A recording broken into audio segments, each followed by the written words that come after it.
Hi hello friends, welcome to my channel. ಇವತ್ತಿನ ಒಂದು ರೆಸಿಪಿಯಲ್ಲಿ very simple ಆಗಿ ಉತ್ತರ ಕರ್ನಾಟಕ ಸ್ಟೈಲಲ್ಲಿ ಯಾವುದೇ ರೀತಿ ಗ್ರೇವಿ ಇಲ್ಲದೇ ಪಟಾಪಟ ಅಂತ ಇದೇ ನಿಮಿಷದಲ್ಲಿ ದಿನಕ್ಕೊಂದು ತರಕಾರಿಯ ಪಲ್ಯನ ಯಾವ ರೀತಿ ಮಾಡೋದು ಅಂತ ನೋಡ್ಕೊಂಡು ಬರೋಣ. ಇಲ್ಲಿ ಈ ಒಂದು ನಿಮಗೆ ವಿಡಿಯೋ ಇಷ್ಟ ಆಗಿದ್ರೆ ಲೈಕ್ ಮಾಡಿ, ಶೇರ್ ಮಾಡಿ, ಸಬ್ಸ್ಕ್ರೈಬ್ ಮಾಡಿ. ಇಲ್ಲಿ ನಾವು ಕ್ಯಾಬೇಜ್ ಪಲ್ಯನ ಯಾವ ರೀತಿ ಮಾಡೋದು ಅಂತ ನೋಡ್ಕೊಂಡು ಬರೋಣ. ಇಲ್ಲಿ ಕ್ಯಾಬೇಜ್ ನಾವು ಕಟ್ ಮಾಡಲಿಕ್ಕೆ ಕೆಲವೊಬ್ಬರು ಪ್ರಾಬ್ಲಮ್ ಎಲ್ಲ ಆಗ್ತಾ ಇರುತ್ತೆ. ಬಟ್ ನಾವು ಈ ರೀತಿ ಇದನ್ನು ಯೂಸ್ ಮಾಡಿಕೊಂಡು ನಾವು ಈ ರೀತಿ ಹೆರಚ್ಕೊಂಡ್ರೆ ಎಳೆಯಾಗಿ ಉದ್ದಾಗಿ ನಾವು ಕ್ಯಾಬೇಜನ್ನು ಕಟ್ ಮಾಡ್ಕೋಬೋದು. ಅತಿ ಸಣ್ಣಾಗಿ ಕಟ್ ಕೂಡ ಮಾಡ್ಕೋಬೋದು. ಇಲ್ಲಿ ನೋಡ್ತಾ ಇದ್ದೀರಲ್ಲ ಎಷ್ಟು ಸಣ್ಣದಾಗಿ ಇದು ಎಳೆಯಾಗಿ ಬಂದಿದೆ ಅಂತ. ಅದೇ ರೀತಿ ನಾನು ಎಲ್ಲವನ್ನು ಇಲ್ಲಿ ಚೆನ್ನಾಗಿ ಕಟ್ ಮಾಡ್ಕೊಂಡಿದ್ದೀನಿ. ಇಲ್ಲಿ ನೋಡ್ಬೋದು ನೀವು ಎಷ್ಟು ಸಣ್ಣದಾಗಿ ಎಳೆಯಾಗಿ ಬಂದಿದೆ ಅಂತ. ಇವಾಗ ಕ್ಯಾಬೇಜನ್ನೆಲ್ಲ ನಾನು ಇವಾಗ ಹೆರ್ಚ್ಕೊಂಡಾಯಿತು. ಇವಾಗ ಪಲ್ಯನ ಯಾವ ರೀತಿ ಮಾಡೋದು ಅಂತ ನೋಡೋಣ. ಇಲ್ಲಿ 1-1.5 ಸ್ಪೂನಷ್ಟು ಎಣ್ಣೆ ಹಾಕ್ಕೊಂಡಿದ್ದೀನಿ. ಎಣ್ಣೆ ಚೆನ್ನಾಗಿ ಕಾದ್ಮೇಲೆ ಒಂದು ಅರ್ಧ ಸ್ಪೂನಷ್ಟು ಸಾಸಿವೆ, ಆಮೇಲೆ ಒಂದು ಅರ್ಧ ಸ್ಪೂನಷ್ಟು ಜೀರಿಗೆ, ಸ್ವಲ್ಪ ಕರಿಬೇವನ್ನು ಹಾಕೊಂಡು ಸ್ವಲ್ಪ ಫ್ರೈ ಮಾಡ್ಕೊಂಡು ಅದಾದಮೇಲೆ ಒಂದು ಈರುಳ್ಳಿಯನ್ನು ಕಟ್ ಮಾಡಿ ಹಾಕೋಣ. ಖಾರಕ್ಕೆ ತಕ್ಕಷ್ಟು ಹಸಿಮೆಣಸಿಕಾಯನ್ನ ಕಟ್ ಮಾಡಿ ಹಾಕೋಣ. ಇನ್ನೂ ಒಂದು ಏನು ಅಂತಂದರೆ, ನೀವು ಕ್ಯಾಬೇಜನ್ನು ಫಸ್ಟಿಗೆ ಸ್ವಲ್ಪ ಫ್ರೈ ಮಾಡಿ ಪಲ್ಯ ಮಾಡ್ಬೋದು. ಬಟ್ ನಾವಿಲ್ಲಿ ಎಳೆಯಾಗಿ ಸಣ್ಣದಾಗಿ ಹೆಚ್ಚು ಮಾಡ್ಕೋದ್ರಿಂದ ನಾವು ಫ್ರೈ ಮಾಡ್ಕೋಬೇಕಾದಂಥ ಜರೂರತ್ ಏನಿಲ್ಲ, ನಾವು ಹಾಗೆ ಮಾಡ್ಬೋದು. ಅದು ಚೆನ್ನಾಗಿ ಫ್ರೈ ಆದಮೇಲೆ ಸ್ವಲ್ಪ ಅರಿಶಿನ ಪುಡಿ ಹಾಕ್ಕೊಳ್ತಾ ಇದ್ದೀನಿ. ಅದು ಚೆನ್ನಾಗಿ ಮಿಕ್ಸ್ ಆದಮೇಲೆ ಇಲ್ಲಿ ನಾವು ಈ ಕ್ಯಾಬೇಜನ್ನು ಈ ಒಗ್ಗರಣೆಯಲ್ಲಿ ಮಿಕ್ಸ್ ಮಾಡ್ಕೊಳ್ಳೋಣ.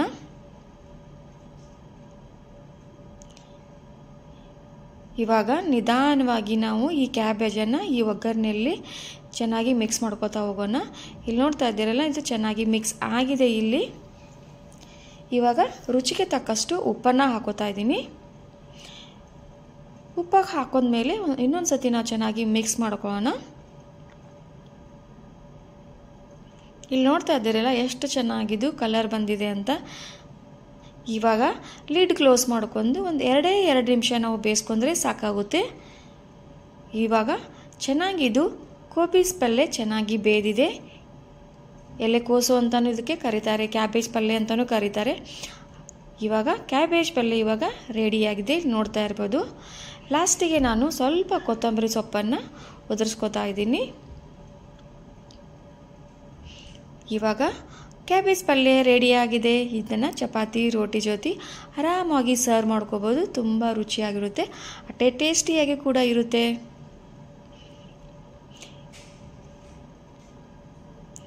ಇವಾಗ ಎರಡನೇದಾಗಿ ನಾವು ಬೀಟ್ರೂಟ್ ಪಲ್ಯನ ಹೇಗೆ ಮಾಡೋದು ಅಂತ ನೋಡ್ಕೊಂಬರೋಣ. ಬೀಟ್ರೂಟ್ ಪಲ್ಯ ಅಂತೂ ನಮ್ಮ ಆರೋಗ್ಯಕ್ಕಂದ್ರೆ ತುಂಬ ಒಳ್ಳೆಯದಾಗಿರ್ತಕ್ಕಂಥ ಒಂದು ಪೌಷ್ಟಿಕಾಂಶ. ಇವಾಗ ಬೀಟ್ರೂಟ್ ಪಲ್ಯನ ಯಾವ ರೀತಿ ಮಾಡೋದು ಅಂತ ನೋಡೋಣ. ಇಲ್ಲಿ ಬೀಟ್ರೂಟ್ ಪಲ್ಯ ಮಾಡಲಿಕ್ಕೆ 1-2 ಸ್ಪೂನಷ್ಟು ಎಣ್ಣೆ ಹಾಕ್ಕೊಂಡಿದ್ದೀನಿ.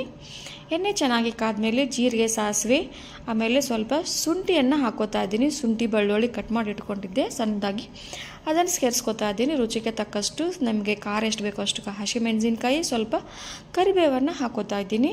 ಇದನ್ನು ನಾವು ಕೂಡ ಚೆನ್ನಾಗಿ ಫ್ರೈ ಮಾಡ್ಕೊಳ್ಳೋಣ 1-2 ನಿಮಿಷ. ಚೆನ್ನಾಗಿ ಇದೆಲ್ಲ ಫ್ರೈ ಆದಮೇಲೆ ಒಂದು ದೊಡ್ಡ ಈರುಳ್ಳಿಯನ್ನು ಕಟ್ ಮಾಡಿ ಇದರಲ್ಲಿ ಹಾಕೋಣ. ಈರುಳ್ಳಿನ ಇಷ್ಟಪಡ್ತಿದ್ರೆ ಜಾಸ್ತಿ ಹಾಕೋಬೋದು, ಇಲ್ಲ ಅಂತಂದರೆ ಕಡಿಮೆನಾದರೂ ಹಾಕ್ಕೋಬೋದು. ಇದು ಚೆನ್ನಾಗಿ ಬೆಂದ ಆದಮೇಲೆ ನಾವು ಸಣ್ಣದಾಗಿ ಕ್ಯಾರೆಟನ್ನು ಕಟ್ ಮಾಡಿ ಇಟ್ಕೊಂಡಿದ್ದೆಲ್ಲ ಅದನ್ನು ನಾನಿಲ್ಲಿ ಸೇರಿಸ್ಕೊತಾ ಇದ್ದೀನಿ. ಸ್ವಲ್ಪ ನಾನು ಉಪ್ಪನ್ನು ಹಾಕೋತಾ ಇದ್ದೀನಿ. ಉಪ್ಪು ಹಾಕೋದ್ರಿಂದ ವೆಜಿಟೇಬಲ್ಲು ಜಲ್ದಿ ಸಾಫ್ಟಾಗಿ ಬರುತ್ತೆ ಅಂತ. ಇವಾಗ ಇದನ್ನು ನಾವು ಚೆನ್ನಾಗಿ 1-2 ನಿಮಿಷ ನಾವು ಬೇಯಿಸ್ಕೊಳ್ಳೋಣ. ಆಮೇಲೆ ಲಿಡ್ ಕ್ಲೋಸ್ ಮಾಡ್ಕೊಂಡು 1-2 ನಿಮಿಷ ಬೇಯಿಸ್ಕೊಂಡು ಮತ್ತೆ ಇಲ್ಲಿ ನಾವು ಇದನ್ನು ಸೌಟದಿಂದ ಈ ರೀತಿ ಮಿಕ್ಸ್ ಮಾಡ್ಕೊಳ್ಳೋಣ. ಇವಾಗ ನಾನು ಸ್ವಲ್ಪ ಹೆಲ್ದಿಯಾಗಿರೋದಕ್ಕೆ ಬಿಳಿ ಎಳ್ಳು, ಆಮೇಲೆ ಅರಿಶಿನ ಪುಡಿ, ಆಮೇಲೆ ಬ್ಲ್ಯಾಕ್ ಪೆಪ್ಪರ್, ಆಮೇಲೆ ಜೀರಿಗೆ ಪುಡಿಯನ್ನು ಹಾಕ್ಕೊಂಡು ಚೆನ್ನಾಗಿ ನಾನಿಲ್ಲಿ ಮಿಕ್ಸ್ ಮಾಡ್ಕೊಳ್ತಾ ಇದ್ದೀನಿ. ಅದು ಚೆನ್ನಾಗಿ ಮಿಕ್ಸ್ ಆದಮೇಲೆ ನಾನು ಫ್ರೆಶ್ ಆಗಿರ್ತಕ್ಕಂಥ ಕೊಬ್ಬರಿಯನ್ನು ತುರಿದಿಟ್ಕೊಂಡಿದ್ದೆ, ಅದನ್ನು ಕೂಡ ಸೇರಿಸ್ತಾ ಇದ್ದೀನಿ. ಕೊಬ್ಬರಿಯನ್ನು ಹಾಕೋದ್ರಿಂದ ತುಂಬ ಚೆನ್ನಾಗಿರುತ್ತೆ, ಟೇಸ್ಟಿಯಾಗಿ ಕೂಡ ಇರುತ್ತೆ. ಮಕ್ಕಳಂತ ಇಷ್ಟಪಟ್ಟು ತಿಂತಾರೆ. ಕೊಬ್ಬರಿ ಇದ್ದರೆ ಹಾಕ್ಕೊಳ್ಳಿ, ಇಲ್ಲ ಅಂತಂದರೆ ಸ್ಕಿಪ್ ಮಾಡ್ಕೊಳ್ಳಿ. ಇವಾಗ ನೋಡ್ತಾ ಇದ್ದೀರಲ್ಲ ಯಾವ ರೀತಿ ಇವಾಗ ಬೀಟ್ರೂಟ್ ಪಲ್ಯ ಇವಾಗ ರೆಡಿಯಾಗಿದೆ ಅಂತ. ಇವಾಗ ನಾವು ಸ್ವಲ್ಪ ನಿಮಗೆ ಬಿರುಸು ಅಂತ ಅನಿಸ್ತಿದ್ರೆ ಮತ್ತೆ ಒಂದು 2 ನಿಮಿಷ ಲೀಡ್ ಕ್ಲೋಸ್ ಮಾಡ್ಕೊಂಡು ಬೇಯಿಸ್ಕೊಳ್ಳಿ. ಇದಕ್ಕೆ ನೀರನ್ನು ಸೇರಿಸಬೇಕಾದಂಥ ಜರುರತ್ತೇನಿಲ್ಲ. ಇದರಲ್ಲಿ ನೀರಿನ ಅಂಶ ತುಂಬಾ ಇರುತ್ತೆ, ಅದರಲ್ಲೇ ಇದು ಚೆನ್ನಾಗಿ ಬೇಯುತ್ತೆ. ಲಾಸ್ಟಿಗೆ ಸ್ವಲ್ಪ ಕೊತ್ತಂಬರಿ ಸ್ವಲ್ಪನ ಹಾಕ್ಕೊಂಡು ಮತ್ತೆ ನಾನು ಮಿಕ್ಸ್ ಮಾಡ್ಕೋತಾ ಇದ್ದೀನಿ. ಇಲ್ಲಿ ನೋಡ್ತಾ ಇದ್ದೀರಲ್ಲ, ಇವಾಗ ಬೀಟ್ರೂಟ್ ಪಲ್ಯ ಇವಾಗ ರೆಡಿಯಾಗಿದೆ. ಇವಾಗ ನೆಕ್ಸ್ಟ್ ನಾವು ಕುಂಬಳಕಾಯಿ ಪಲ್ಯನ ಯಾವ ರೀತಿ ಮಾಡೋದಂತ ನೋಡೋಣ. ಕುಂಬಳಕಾಯಿ ಪಲ್ಯ ಅಂತಿದ್ದು ಅನ್ಕ ತುಂಬಾ ನಮಗೆ ಆರೋಗ್ಯಕ್ಕೆ ಅನ್ಕ ತುಂಬ ಒಳ್ಳೆಯದು, ಅಷ್ಟೇ ಹೆಲ್ದಿಯಾಗಿರುತ್ತೆ. ಇವಾಗ ನಾವು ಕುಂಬಳಕಾಯಿ ಪಲ್ಯನ ಮಾಡೋಣ. ಕುಂಬಳಕಾಯಿ ಪಲ್ಯ ಮಾಡಲಿಕ್ಕೆ ನೀವು ಮೇಲ್ಗಡೆ ಸಿಪ್ಪೆಯನ್ನು ತೆಗಿಬೇಕಾಗಿಲ್ಲ. ಈ ರೀತಿ ಸಣ್ಣ ಪೀಸ್ಗಳನ್ನಾಗಿ ಕಟ್ ಮಾಡ್ಕೊಂಡ್ರೆ ತುಂಬ ಚೆನ್ನಾಗಿರುತ್ತೆ. ಇದೇ ಕರಿಬೇವು, ಒಂದು ಹಸಿಮೆಣಸಿನ್ಕಾಯಿ, ಈರುಳ್ಳಿ, ಸ್ವಲ್ಪ ಕೊತ್ತಂಬರಿ ಹಾಕ್ಕೊಂಡಿದ್ದೀನಿ. ಆಮೇಲೆ ಸಾಸಿವೆ ಜೀರಿಗೆ, ಅರಿಶಿನ ಪುಡಿ, ಆಮೇಲೆ ರೆಡ್ ಚಿಲ್ಲಿ ಪೌಡ್ರನ್ನ ಹಾಕ್ಕೋತಾ ಇದ್ದೀನಿ. ಆಮೇಲೆ ರುಚಿಗೆ ತಕ್ಕಷ್ಟು ಉಪ್ಪನ್ನು ಹಾಕ್ಕೋತಾ ಇದ್ದೀನಿ. ಎಣ್ಣೆ ಕಾಯಿ ಇಟ್ಟಿದ್ದೆ, ಒಂದು 2 ಸ್ಪೂನಷ್ಟು ಹಾಕ್ಕೊಂಡಿದ್ದೀನಿ. ಎಣ್ಣೆ ಕಾದ್ಮೇಲೆ ಜೀರಿಗೆ, ಸಾಸಿವೆ, ಕರಿಬೇವು, ಹಸಿಮೆಣಸಿನ್ಕಾಯಿ ಹಾಕ್ಕೊಂಡು ಚೆನ್ನಾಗಿ ಮಿಕ್ಸ್ ಮಾಡ್ಕೋತಾ ಇದ್ದೀನಿ. ಆಮೇಲೆ ಒಂದು ಈರುಳ್ಳಿಯನ್ನು ಸೇರಿಸ್ಕೋತಾ ಇದ್ದೀನಿ. ಈರುಳ್ಳಿ ಕೂಡ ಚೆನ್ನಾಗಿ ನಾವು ಇದನ್ನು ಬೇಯಿಸ್ಕೊಳ್ಳೋಣ. ಇಲ್ಲಿ ನೋಡ್ತಾ ಇರ್ಬೋದು, ನಾನು ಯಾವುದೇ ರೀತಿ ಇಲ್ಲೇ ಮಸಾಲೆ ಆಮೇಲೆ ಗ್ರೇವಿ ಏನು ಯೂಸ್ ಮಾಡ್ತಾನಲ್ಲ, ವೆರಿ ಸಿಂಪಲ್ಲಾಗಿ ನಾನಿಲ್ಲಿ ಈ ತರಕಾರಿ ಪಲ್ಯನ ಮಾಡೋದನ್ನು ತೋರಿಸಿಕೊಡ್ತಾ ಇದ್ದೀನಿ. ಇವಾಗ ನಾವು ಕಟ್ ಮಾಡಿ ಇಟ್ಕೊಂಡಿದ್ವಲ್ವ ಕುಂಬಳಕಾಯಿ ಪೀಸಸನ್ನು ಇದರಲ್ಲಿ ಹಾಕ್ಕೊಂಡು ಚೆನ್ನಾಗಿ ಮಿಕ್ಸ್ ಮಾಡ್ಕೊಳ್ಳೋಣ. ಇವಾಗ ಸ್ವಲ್ಪ ಕಲರ್ಗೋಸ್ಕರ ಅರಿಶಿನ ಪುಡಿ, 1 ಸ್ಪೂನಷ್ಟು ರೆಡ್ ಚಿಲ್ಲಿ ಪೌಡ್ರನ್ನ ಹಾಕೋತಾ ಇದ್ದೀನಿ. ನಿಮ್ಮ ಖಾರಕ್ಕೆ ತಕ್ಕಂತೆ ಹಾಕೊಳ್ಳಿ. ಆಲ್ರೆಡಿ ನಾವು ಇಲ್ಲೊಂದು ಹಸಿಮೆಣಸಿನ್ಕಾಯಿನ ಕೂಡ ಸೇರಿಸಿದ್ದೀವಿ. ಹಸಿಮೆಣಸಿನ್ಕಾಯಿ ಸೇರಿಸೋದ್ರಿಂದ ಟೇಸ್ಟು ಚೆನ್ನಾಗಿರುತ್ತೆ. ಇವಾಗ ನಾವು ಚೆನ್ನಾಗಿ ಇದನ್ನು ಫ್ರೈ ಮಾಡ್ಕೊಳ್ಳೋಣ. ಇದು ಫ್ರೈ ಮಾಡಲಿಕ್ಕೆ ತುಂಬ ಟೈಮ್ ಬೇಕಾಗೋದಿಲ್ಲ, 1 ರಿಂದ 2 ನಿಮಿಷ ಸಾಕಾಗುತ್ತೆ. ಇಲ್ಲಿ ನೋಡ್ತಾ ಇದ್ರಲ್ಲ ಎಷ್ಟು ಚೆನ್ನಾಗಿದು ಕಲರ್ ಬಂದಿದೆ ಅಂತ. ಇವಾಗ ನಾವು ಲಿಡ್ ಕ್ಲೋಸ್ ಮಾಡ್ಕೊಂಡು 1-2 ನಿಮಿಷ ಇದನ್ನು ಬೇಯಿಸ್ಕೊಳ್ಳೋಣ. ಲೋ ಫ್ಲೇಮ್ದಲ್ಲೇ ಬೇಯಿಸ್ಕೊಳ್ಳಿ. ಇದು ಆಲ್ಮೋಸ್ಟ್ ಇದು ಬೆಂದಿದೆ. ಇವಾಗ ಅದು ಇನ್ನೊಂದು ಸ್ವಲ್ಪ ನಿಮಗೆ ಬೇದಿಲ್ಲ ಅಂತಂದರೆ 1 ನಿಮಿಷ ನೀವು ಬೇಯಿಸ್ಕೋಬೋದು. ನನಗೆ ಇಲ್ಲಿ ಒಂದು ಸ್ವಲ್ಪ ಬೇದಿರಲಿಲ್ಲ, ಅದಕ್ಕೆ ಮತ್ತು 1 ನಿಮಿಷ ನಾನು ಇವಾಗ ಲಿಡ್ ಕ್ಲೋಸ್ ಮಾಡ್ಕೊಂಡು ಬೇಯಿಸ್ಕೊಂಡಿದ್ದೀನಿ. ಇವಾಗ ನಿಮಗಿಲ್ಲಿ ಮಧ್ಯದಲ್ಲಿ ಕಟ್ ಮಾಡಿ ತೋರಿಸ್ತಾ ಇದ್ದೀನಿ. ಈ ರೀತಿ ಕಟ್ ಆಗಬೇಕು. ಇಷ್ಟೇ, ಭಾಳ ಸಾಫ್ಟಾಗಿ ನಾವು ಬೇಯಿಸ್ಕೊಂಡ್ರೆ ತಿನ್ನೋಕೆ ಚೆನ್ನಾಗಿರಲ್ಲ. ಇದನ್ನು ಸ್ವಲ್ಪ ಬಿರುಸು ಅಂತ ಅದು ಹೇಳ್ತೀವಲ್ಲ, ಆ ರೀತಿ ಇದ್ರೆ ಚೆನ್ನಾಗಿರುತ್ತೆ. ಇಲ್ಲಿ ನೋಡ್ತಾ ಇದ್ದಿರಲ್ಲ ಎಷ್ಟು ಚೆನ್ನಾಗಿ ಕಲರ್ ಕೂಡ ಬಂದಿದೆ, ಎಷ್ಟು ಎಳೆಯಾಗಿ ಇದು ಉದ್ದುದಾಗಿದೆ ಅಂತ. ಇದು ಕೂಡ ಚಪಾತಿ ರೋಟಿಗೆ ಹೇಳಿ ಮಾಡಿಸಿದಂಥ ಒಂದು ಕುಂಬಳಕಾಯಿ ಪಲ್ಯ. ಖಂಡಿತವಾಗ್ಲೂ ಟ್ರೈ ಮಾಡಿ. ಇವಾಗ ನಾವು ಕಾಲಿಫ್ಲವರ್ ಪಲ್ಯನ ಯಾವ ರೀತಿ ಮಾಡೋದಂತ ನೋಡೋಣ. ಇಲ್ಲಿ ನಾನು ಕಾಲಿಫ್ಲವರನ್ನು ಸಣ್ಣದಾಗಿ ಪೀಸ್ ಮಾಡ್ಕೊಂಡು ಮುಂಚೆನೇ ನಾನಿಲ್ಲಿ ಬೇಯಿಸಿ ಇಟ್ಕೊಂಡಿದ್ದೆ. ಈ ರೀತಿ ಬೇಯಿಸಿ ಇಟ್ಕೊಳ್ಳೋದ್ರಿಂದ ಪಲ್ಯ ಮಾಡಲಿಕ್ಕೆ ನಮಗೆ ಜಾಸ್ತಿ ಟೈಮು ತೊಗೋದಿಲ್ಲ. ಆಮೇಲೆ ಇದು ಕಾಲಿಫ್ಲವರ್ ಪಲ್ಯ ಕೂಡ ತುಂಬ ಚೆನ್ನಾಗಾಗುತ್ತೆ. ಇಲ್ಲಿ ನಾನು 1-1.5 ಸ್ಪೂನಷ್ಟು ಎಣ್ಣೆ ಹಾಕ್ಕೊಂಡಿದ್ದೀನಿ. ಎಣ್ಣೆ ಎಲ್ಲ ಚೆನ್ನಾಗಿ ಕಾದ್ಮೇಲೆ ಆ್ಯಸ್ ಯೂಶ್ವಲ್ ಆಗಿ ಸಾಸಿವೆ, ಜೀರಿಗೆ, ಆಮೇಲೆ ಕರಿಬೇವನ್ನು ಹಾಕ್ಕೊಂಡಿದ್ದೀನಿ. ಆಮೇಲೆ 1 ಈರುಳ್ಳಿಯನ್ನು ಕಟ್ ಮಾಡಿ ಸೇರಿಸ್ಕೊತಾ ಇದ್ದೀನಿ. ಇದನ್ನು ಕೂಡ ನಾವು ಚೆನ್ನಾಗಿ ಸಾಫ್ಟಾಗಿ ಗೋಲ್ಡನ್ ಕಲರ್ ಆಗೋವರೆಗೆ ನಾವು ಇದನ್ನು ಬೇಯಿಸ್ಕೊಳ್ಳೋಣ. ಆಮೇಲೆ 1/2 ಸ್ಪೂನಷ್ಟು ಶುಂಠಿ ಬೆಳ್ಳುಳ್ಳಿ ಸೇರಿಸ್ಕೊತಾ ಇದ್ದೀನಿ. ಆಮೇಲೆ 1 ಹಸಿಮೆಣಸಿನಕಾಯಿನ ಕಟ್ ಮಾಡಿ ಹಾಕ್ಕೋತಾ ಇದ್ದೀನಿ. ಇದೆಲ್ಲೂ ಚೆನ್ನಾಗಿದ್ದು ಎಲ್ಲವೂ ನಾವು ಫ್ರೈ ಮಾಡ್ಕೊಳ್ಳೋಣ. ಅದು ಎಲ್ಲ ಚೆನ್ನಾಗಿ ಫ್ರೈ ಆದಮೇಲೆ 1 ಈರುಳ್ಳಿಯನ್ನು ಕಟ್ ಮಾಡಿ ಹಾಕ್ಕೋತಾ ಇದ್ದೀನಿ. ಸಣ್ಣ ಸೈಜ್ದು ಈರುಳ್ಳಿನ ಹಾಕ್ಕೋತಾ ಇದ್ದೀನಿ ನಾನು. ಅದಕ್ಕೆ ಸ್ವಲ್ಪ ಉಪ್ಪನ್ನು ಸೇರಿಸ್ಕೋತಾ ಇದ್ದೀನಿ. ಉಪ್ಪನ್ನು ಸೇರಿಸೋದ್ರಿಂದ ಟೊಮ್ಯಾಟೊ ನಮಗೆ ಜಲ್ದಿ ಬೇಗನೆ ಸಾಫ್ಟಾಗಿ ಬರುತ್ತೆ. ಆಮೇಲೆ 1/2 ಸ್ಪೂನಷ್ಟು ಅರಿಶಿನ ಪುಡಿ, 1 ಸ್ಪೂನಷ್ಟು ರೆಡ್ ಚಿಲ್ಲಿ ಪೌಡರ್ನ ಸೇರಿಸ್ತಾ ಇದ್ದೀನಿ. ಇಲ್ಲಿ ಹಸಿಮೆಣಸಿನಕಾಯನ್ನು ಹಾಕಿದ್ದೀವಿ, ಆಮೇಲೆ ರೆಡ್ ಚಿಲ್ಲಿ ಪೌಡರ್ನ ಕೂಡ ಹಾಕಿದ್ದೀವಿ. ನಿಮಗೆ ಖಾರಕ್ಕೆ ತಕ್ಕಂತೆ ನೀವು ಹಾಕೋರಿ. ಇಲ್ಲಿ ಎವರೆಸ್ಟ್ ಮಸಾಲ, ಸಬ್ಜಿ ಮಸಾಲೆ ಇದೆ, ಅದನ್ನು ನಾನಿಲ್ಲಿ 1 ಸ್ಪೂನಷ್ಟು ಹಾಕ್ಕೊಂಡಿದ್ದೀನಿ. ಆ ರೀತಿ ನಾವು ಮಸಾಲೆ ಹಾಕೋದ್ರಿಂದ ಈ ಕಾಲಿಫ್ಲವರ್ ಪಲ್ಯ ನಮಗೆ ಚೆನ್ನಾಗಿ ಬರುತ್ತೆ. ಇದ್ರೆ ಹಾಕ್ಕೊಳ್ಳಿ, ಟೇಸ್ಟು ಚೆನ್ನಾಗಿರುತ್ತೆ. ಇವಾಗ ಎಲ್ಲ ಕೂಡ ನಾವು ಸಾಫ್ಟ್ ಆಗೋವರೆಗೆ ಬೇಯಿಸ್ಕೊಳ್ಳೋಣ. ನಾವು ಕಾಲಿಫ್ಲವರನ್ನು ಬೇಯಿಸಿ ಇಟ್ಕೊಂಡಿದ್ವಲ್ಲ, ಅದನ್ನು ಇದರಲ್ಲಿ ನಾವು ಮಸಾಲೆಯಲ್ಲಿ ಸೇರಿಸ್ಕೊಳ್ಳೋಣ.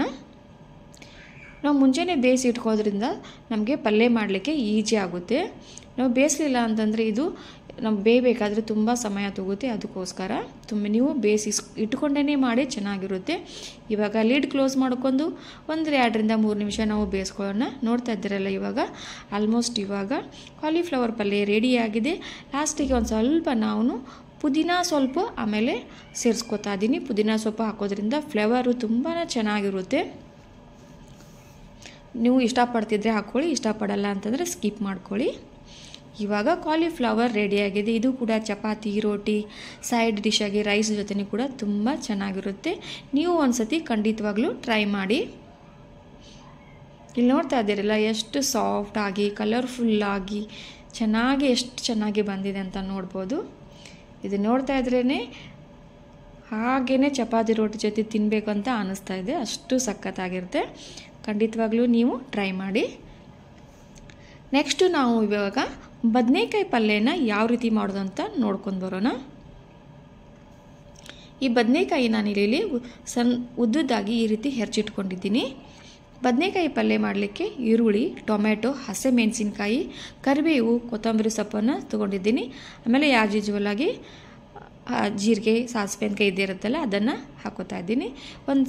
ಎರಡು ಸ್ಪೂನಷ್ಟು ಎಣ್ಣೆ ಹಾಕ್ಕೊಂಡಿನಿ. ಎಣ್ಣೆ ಕಾದ್ಮೇಲೆ ಜೀರಿಗೆ, ಸಾಸಿವೆ, ಇಂಗು, ಕರಿಬೇವು, ಆಮೇಲೆ ಉದ್ದುದ್ದಾಗಿ ಕಟ್ ಮಾಡ್ಕೊಂಡಿರ್ತಕ್ಕಂಥ ಈರುಳ್ಳಿ, ಆಮೇಲೆ 1 ಹಸಿಮೆಣಸಿಕಾಯನ್ನ ಸೇರಿಸ್ತಾ ಇದ್ದೀನಿ. ಅದಾದಮೇಲೆ ನಾವು ಚೆನ್ನಾಗಿ ಕಟ್ ಮಾಡಿ ತೊಳ್ಕೊಂಡಿರ್ತಕ್ಕಂಥ ಬದನೆಕಾಯಿನ ಇದರಲ್ಲಿ ನಾನು ಸೇರಿಸ್ತಾ ಇದ್ದೀನಿ. ಆಲ್ಮೋಸ್ಟ್ ನಾನು ಎಲ್ಲದರಲ್ಲಿ ಒಂದೊಂದು ಹಸಿಮೆಣಸಿಕಾಯನ್ನ ಹಾಕ್ತಾ ಇದ್ದೀನಿ. ನೀವು ಅಬ್ಸರ್ವ್ ಮಾಡ್ಬೋದು. ಹಸಿಮೆಣಸಿನಕಾಯಿ ಹಾಕೋದ್ರಿಂದ ಪಲ್ಯ ಫ್ಲೇವರ್ ಕೂಡ ಚೆನ್ನಾಗಿರುತ್ತೆ, ಟೇಸ್ಟ್ ಕೂಡ ಅಷ್ಟೇ ಚೆನ್ನಾಗಿರುತ್ತೆ. ಆಮೇಲೆ ಅದನ್ನೆಲ್ಲ ನಾನು ಮಿಕ್ಸ್ ಮಾಡ್ಕೊಂಡು 1 ಟೊಮೆಟೊ, ಆಮೇಲೆ ಒಂದು ಅರ್ಧ ಸ್ಪೂನಷ್ಟು ಅರಿಶಿನ ಪುಡಿ, 1.5 ಸ್ಪೂನಷ್ಟು red chilli masala red chilli ಇರುತ್ತಲ್ಲ ಅದನ್ನು ಸೇರಿಸ್ಕೊತಾ ಇದ್ದೀನಿ. ಸ್ವಲ್ಪ ರುಚಿಗೆ ತಕ್ಕಷ್ಟು ಉಪ್ಪು, ಆಮೇಲೆ ಒಂದು ಅರ್ಧ ಸ್ಪೂನಷ್ಟು ಸಕ್ಕರೆ, ಒಂದು ಸ್ಪೂನಷ್ಟು ಅಗಸೆ ಹಿಂಡಿ ಅಂತ ಹೇಳ್ತೀವಲ್ಲ ಅದನ್ನು ಸೇರಿಸ್ತಾ ಇದ್ದೀನಿ. ಸ್ವಲ್ಪ ನಾನು ಕೊತ್ತಂಬರಿ ಸೊಪ್ಪನ್ನು ಹಾಕೋತಾ ಇದ್ದೀನಿ.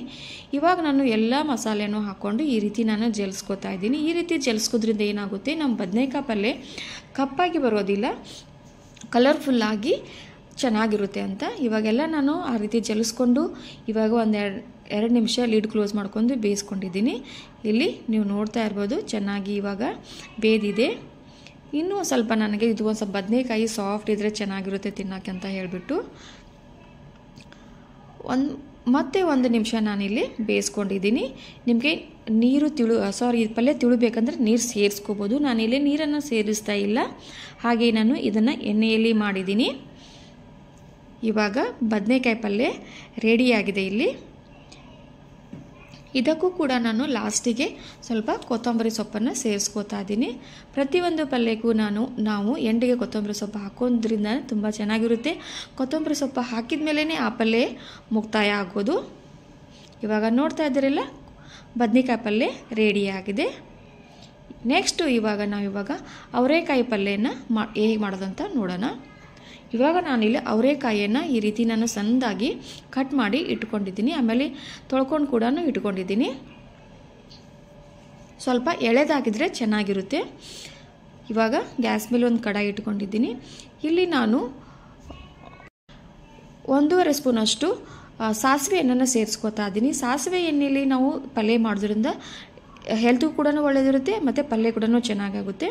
ಎಣ್ಣೆ ಕಾದ್ಮೇಲೆ ಅರ್ಧ ಸ್ಪೂನಷ್ಟು ಸಾಸಿವೆ, ಜೀರಿಗೆ, ಆಮೇಲೆ ಈರುಳ್ಳಿಯನ್ನು ಸೇರಿಸ್ಕೊಂಡಿದ್ದೀನಿ. ಇದನ್ನು ನಾವು ಚೆನ್ನಾಗಿ ಫ್ರೈ ಮಾಡ್ಕೊಳ್ಳೋಣ. ಇದು ಚೆನ್ನಾಗಿ ಎಲ್ಲ ಸಾಫ್ಟ್ ಆಗಬೇಕು. ಸಾಫ್ಟ್ ಆದಮೇಲೆ ನಾವು ಅವರೆಕಾಯಿನ ಕಟ್ ಮಾಡಿ ಇಟ್ಕೊಂಡಿದ್ವಲ್ಲ ಅದನ್ನು ಇದರಲ್ಲಿ ನಾವು ಸೇರಿಸ್ಕೊಳ್ಳೋಣ. ಅದನ್ನು ಕೂಡ ಈರುಳ್ಳಿ ಜೊತೆ ಚೆನ್ನಾಗಿ ಮಿಕ್ಸ್ ಮಾಡಿಕೊಂಡು ಈ ರೀತಿ ನಾವು ಎಣ್ಣೆಯಲ್ಲೇ ಮಿಕ್ಸ್ ಮಾಡ್ಕೋದ್ರಿಂದ ಬೇಗನೆ ಇದು ಬೇಯುತ್ತೆ. ಈ ರೀತಿ ನಾವು 2 3 ನಿಮಿಷ ಕೈ ಬಿಡದೇನೆ ಈ ರೀತಿ ನಾವು ಮಿಕ್ಸ್ ಮಾಡ್ಕೋಬೇಕು. ಅದು ಚೆನ್ನಾಗಿ ಮಿಕ್ಸ್ ಆದಮೇಲೆ ರುಚಿಗೆ ತಕ್ಕಷ್ಟು ಉಪ್ಪು, 1 ಸ್ಪೂನಷ್ಟು ರೆಡ್ ಚಿಲ್ಲಿ ಪೌಡರ್, ನಿಮ್ಮ ಖಾರಕ್ಕೆ ತಕ್ಕಂತೆ ಹಾಕ್ಕೊಳ್ಳಿ. ನಾನಿಲ್ಲಿ 1.5 ಸ್ಪೂನಷ್ಟು ಹಾಕ್ಕೊಂಡಿದ್ದೀನಿ. ಮತ್ತು ನಾನಿಲ್ಲಿ ಚೆನ್ನಾಗಿ ಇದನ್ನು ಮಿಕ್ಸ್ ಮಾಡ್ಕೋತಾ ಇದ್ದೀನಿ. ಇವಾಗ ಲಿಡ್ ಕ್ಲೋಸ್ ಮಾಡ್ಕೊಂಡು 3-4 ನಿಮಿಷ ನಾವು ಬೇಯಿಸ್ಕೊಳ್ಳೋಣ. ಇಲ್ಲಿ ನೋಡ್ತಾ ಇದ್ದೀರಲ್ಲ, ಇವಾಗ 80% ಇವಾಗ ಇದು ಬೇದಿದೆ. ಇವಾಗ ಇದಕ್ಕೂ ಕೂಡ ಯಾವುದೇ ರೀತಿ ಮಸಾಲೆ ಯಾವುದು ಕೂಡ ಬೇಕಾಗೋದಿಲ್ಲ. ಮತ್ತೆ ಚೆನ್ನಾಗಿ ಮಿಕ್ಸ್ ಮಾಡಿಕೊಂಡು ಮತ್ತೆ ಒಂದು ನಿಮಿಷ ನಾನು ಲಿಡ್ ಕ್ಲೋಸ್ ಮಾಡ್ಕೊಂಡು ಬೇಯಿಸ್ಕೊಂಡಿದ್ದೀನಿ. ಇವಾಗ ಕಲರ್ಗೋಸ್ಕರ ಒಂದು ಅರ್ಧ ಸ್ಪೂನಷ್ಟು ಅರಿಶಿನ ಪುಡಿಯನ್ನು ಹಾಕೋತಾ ಇದ್ದೀನಿ. ಈ ರೀತಿ ನೀವು ಫ್ರೆಶ್ ಮಾಡಿ ನೋಡ್ಬೋದು. ಸಾಫ್ಟಾಗಿ ಬಂದಿದ್ದರೆ ಪಲ್ಯ ರೆಡಿಯಾಗಿದೆ ಅಂತ. ಸಾಫ್ಟಾಗಿ ಬರಲಿಲ್ಲ ಅಂತಂದರೆ ಮತ್ತೊಂದು ನಿಮಿಷ ನೀವು ಬೇಯಿಸ್ಕೊಳ್ಳಿ. ಇದಕ್ಕೆ ಯಾವುದೇ ಕೊತ್ತಂಬರಿ ಬೇಕಾಗೋದಿಲ್ಲ. ಕೊತ್ತಂಬರಿ ಸೊಪ್ಪು ನಿಮಗೆ ಬೇಕಂದರೆ ಸೇರಿಸ್ಕೋಬೋದು. ಲಾಸ್ಟಿಗೆ ಸ್ವಲ್ಪ ನಾನು ಸಕ್ಕರೆನೇ ಸೇರಿಸ್ಕೊತಾ ಇದ್ದೀನಿ. ಸಕ್ಕರೆ ನೀವು ಬೇಡ ಅಂತಂದರೆ ಅವಾಯ್ಡ್ ಮಾಡ್ಕೋಬೋದು. ರುಚಿ ಚೆನ್ನಾಗಿರುತ್ತೆ ಅಂತ ನಾನು ಹಾಕ್ಕೊಂಡಿದ್ದೀನಿ. ಇವಾಗ ಇದು ಅವರೆಕಾಯಿ ಚೆನ್ನಾಗಿ ಬೆಂದಿದೆ. ಇವಾಗ ಇಲ್ಲಿ ನೀವು ನೋಡ್ತಾ ಇರ್ಬೋದು ಆಲ್ಮೋಸ್ಟ್ ಇವಾಗ ಅವರೆಕಾಯಿ ಪಲ್ಯ ರೆಡಿಯಾಗಿದೆ. ಇಲ್ಲಿ ಒಂದು ನಾನು ಬೌಲ್ಗೆ ಸರ್ವ್ ಮಾಡ್ಕೋತಾ ಇದ್ದೀನಿ. ಇದು ಕೂಡ ಅವರೆಕಾಯಿ ಪಲ್ಯ ಚಪಾತಿ, ರೊಟ್ಟಿ, ರೈಸ್ ಜೊತೆ ಸೈಡ್ ಡಿಶ್ ಆಗಿ ತುಂಬ ಚೆನ್ನಾಗಿರುತ್ತೆ. ಅಷ್ಟೇ ಕೂಡ ರುಚಿ ಕೂಡ ಇರುತ್ತೆ. ಲಾಸ್ಟಿಗೆ ನಾವು ಹೀರೆಕಾಯಿ ಪಲ್ಯ ಹೇಗೆ ಮಾಡೋದು ಅಂತ ನೋಡ್ಕೊಂಬರೋಣ. ಹೀರೆಕಾಯಿ ಪಲ್ಯ ಮಾಡಲಿಕ್ಕೆ ನಾನಿಲ್ಲಿ ಒಂದು ಕಡಾಯಿ ಇಟ್ಕೊಂಡೆ. ಕಡಾಯಿಗೆ 2 ಸ್ಪೂನಷ್ಟು ಆಲಿವ್ ಆಯಿಲನ್ನು ಹಾಕೋತಾ ಇದ್ದೀನಿ. ಆಲಿವ್ ಆಯಿಲ್ ಕೂಡ ನಮ್ಮ ಆರೋಗ್ಯಕ್ಕೆ ತುಂಬ ಒಳ್ಳೆಯದು. ಎಣ್ಣೆ ಕಾದ್ಮೇಲೆ ಅರ್ಧ ಸ್ಪೂನಷ್ಟು ಸಾಸಿವೆ, ಜೀರಿಗೆ, ಕರಿಬೇವನ್ನು ಮತ್ತು ಸ್ವಲ್ಪ ಇಂಗನ್ನು ಹಾಕ್ಕೊಂಡು ಚೆನ್ನಾಗಿ ಮಿಕ್ಸ್ ಮಾಡ್ಕೋತಾ ಇದ್ದೀನಿ. ಅದು ಚೆನ್ನಾಗಿ ಮಿಕ್ಸ್ ಆದಮೇಲೆ ಒಂದು ಈರುಳ್ಳಿಯನ್ನು ನಾನಿಲ್ಲಿ ಕಟ್ ಮಾಡಿ ಸೇರಿಸ್ಕೋತಾ ಇದ್ದೀನಿ. ಈ ಈರುಳ್ಳಿ ಎಲ್ಲ ಹಸೆ ಸ್ಮೆಲ್ಲೆಲ್ಲ ಹೋಗಿ ಸಾಫ್ಟಾಗಿ ಬರಬೇಕು. ಅದು ಸಾಫ್ಟಾಗಿ ಬಂದಮೇಲೆ ಒಂದು ಹೀರೆಕಾಯಿನ ಈ ರೀತಿ ನಾನು ಚಿಕ್ಕ ಚಿಕ್ಕದಾಗಿ ಪೀಸಸ್ ಆಗಿ ಕಟ್ ಮಾಡಿ ಇಟ್ಕೊಂಡಿದ್ದೆ. ಅದನ್ನು ಇದರಲ್ಲಿ ನಾನಿಲ್ಲಿ ಸೇರಿಸ್ಕೋತಾ ಇದ್ದೀನಿ. ಇದನ್ನು ಕೂಡ 1-2 ನಿಮಿಷ ನಾವು ಕೈ ಬಿಡ್ದೇ ಈ ರೀತಿ ಸಾಫ್ಟ್ ಆಗೋವರೆಗೆ ಬೇಯಿಸ್ಕೋಬೇಕು. ಈ ರೀತಿ ಎಣ್ಣೆಯಲ್ಲಿ ಬೇಯಿಸ್ಕೋದ್ರಿಂದ ಬೇಗನೆ ಸಾಫ್ಟಾಗಿ ಬರುತ್ತೆ. ಮತ್ತು ಆಮೇಲೆ ಒಂದು ಅರ್ಧ ಟೊಮೆಟೊನ ಕಟ್ ಮಾಡಿ ಹಾಕೋತಾ ಇದ್ದೀನಿ ನಾನು. ಒಂದು ಸ್ವಲ್ಪ ಉಪ್ಪನ್ನು ಸೇರಿಸ್ಕೋತಾ ಇದ್ದೀನಿ. ಉಪ್ಪನ್ನು ಹಾಕೋದ್ರಿಂದ ಟೊಮೆಟೊ ಬೇಗನೆ ನಮಗೆ ಸಾಫ್ಟಾಗಿ ಬರುತ್ತೆ.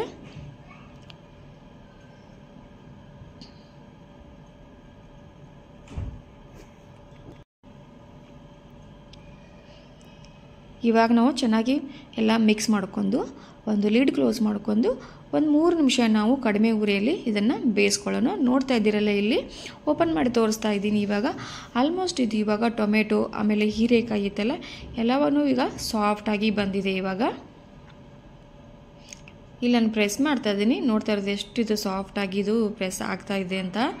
ಇದಕ್ಕೆ ಒಂದು ಅರ್ಧ ಸ್ಪೂನಷ್ಟು ಅರಿಶಿನ ಪುಡಿ, 1 ಸ್ಪೂನಷ್ಟು ಎವರೆಸ್ಟ್ ಸಬ್ಜಿ ಮಸಾಲನ ಸೇರಿಸ್ಕೋತಾ ಇದ್ದೀನಿ. 1 ಸ್ಪೂನಷ್ಟು ರೆಡ್ ಚಿಲ್ಲಿ ಪೌಡ್ರನ್ನ ಸೇರಿಸ್ಕೋತಾ ಇದ್ದೀನಿ. ಇವಾಗ ನಾವು ಇದನ್ನು ಎಲ್ಲ ಚೆನ್ನಾಗಿ ಮಿಕ್ಸ್ ಮಾಡ್ಕೊಳ್ಳೋಣ.